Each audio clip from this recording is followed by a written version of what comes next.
We welcome you to one of our virtual meetings, this time talking with the Chairman, Fiscal Policy and Tax Reforms Committee. A lot of you have asked about this tax reforms. It's a very important topic. You want to know what it's about. You want to know whether there'll be double taxation for the diaspora. You want to know also about tax incentives for the diaspora that are coming home to invest. We have the Diaspora Investment Summit November 11th to 13th, and I know you all want to be part of it and also know what are the incentives. Now, how do these tax laws affect you, the Nigerian, the diaspora? Is it for good? Is it positive? Is it going to affect you negatively? Someone is interested on the impact of the new laws on gifts, grants, and honorarium. Okay, three important things. Gifts. What is a gift? As far as the tax law is concerned, there's a gift when you receive value without giving value in exchange, right?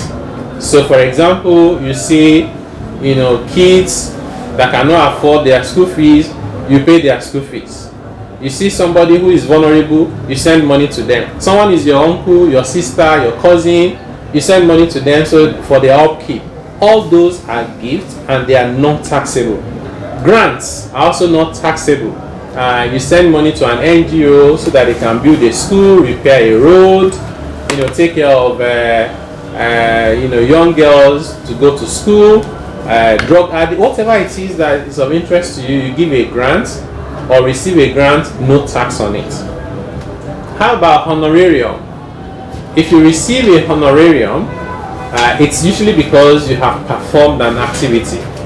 So a honorarium is a taxable income. So for example, I speak a lot, although a lot of my speaking now is pro bono. When I used to speak and collect money, so if you invite me to come and speak at your events, and then when we are done, you say take 1 million naira as honorarium, it's taxable. So when I declare my tax returns at the end of the year, I'll write that amount there and I'll pay tax on it. So generally, honorarium is liable to tax. The next question is, someone says, what is the implication for remote workers and digital income earners?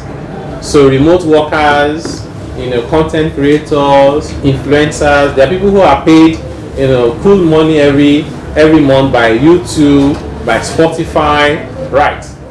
What's the answer to the question? The answer is they pay their tax like anybody else.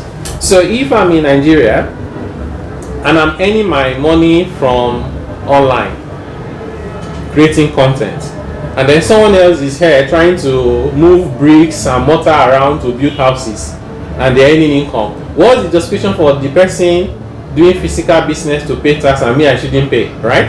There's no justification for it. So if you earn income, whether it's online, whether it's offline, you pay tax like anybody else. If I have spent 183 days in Nigeria or more, so what if I look at the tax law and I say, okay, I want to spend like 170, then I go to another country. So how are we going to? Is there an amendment in the new tax law, or we are just leaving it like that? No, excellent question. Thank you for asking. If you spend less than 183 days in Nigeria, we'll say you are not tax resident, we will not tax you. You go to another country, you spend 150. You live there, you go to another one. So at the end of the year, you have not spent 183 in any place. Nigeria will now say, since you have not become tax residents anywhere, the number of days you spent in Nigeria, you will pay tax on those number of days regardless. Number 14, will there be tax holiday for diasporans bringing already tax funds? The answer is yes, it's a permanent tax holiday. If you bring your money, whether you pay tax or not, if you bring money from abroad, there's no tax on it. So it's permanent exemption. But of course, if you now use that money to set up a business, and that business is making money, we can, you pay tax like anybody else. But can there be incentives? Yes. So there are incentives. Yeah, there should be incentives for the diaspora who decided that, okay, I'm putting my money here for a purpose. They don't have to put it here. So those incentives we need to talk about. Yes. With you and the FIRS. They are even already there. Those incentives are there. What we've done is, because we don't want you to start looking for connection in Abuja to get incentives. So what we've done is we've listed them. There's a whole schedule.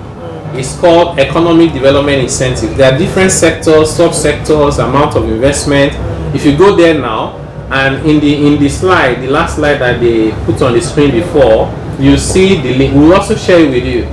You can download all of the tax laws, and the way we've saved them is in a searchable PDF. So you don't have to read 400 pages. If you're just looking for incentive, just go there and type incentive in less than 1 minute. Okay. It will show you where incentives are. I work abroad. It's under 17. He works abroad. I work abroad, and I am paid His into my money Nigerian is account. paid into Nigerian account. Will you No pay tax. No tax. Yes. Okay.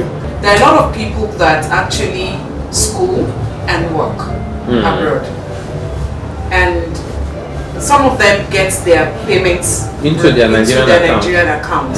How do you then validate their tax payments out there, and at the same time you're exempting them here? Because by the end of the day, how do I, as a Nigerian who works here and goes to school here, not feel cheated when someone else is actually earning from somewhere else and bringing the money back home? I like How that do we- example. I like the way you clarified it. As far as Nigeria is concerned, you are not tax resident in Nigeria. Whether you pay tax on these amounts in the UK or not, it's not our business. That £1,000 is not taxable in Nigeria. But you have to explain it and show your passports that you are not in Nigeria for up to 183 days and you will not pay tax. But the risk you face is that Nigeria may report that amount to the UK government under what I told you, because UK government are also reporting to us, and we have the obligation to be true to that international treaty.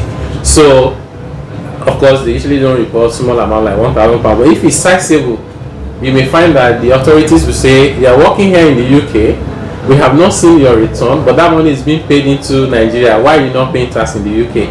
My encouragement to you is obey the rules wherever you find yourself.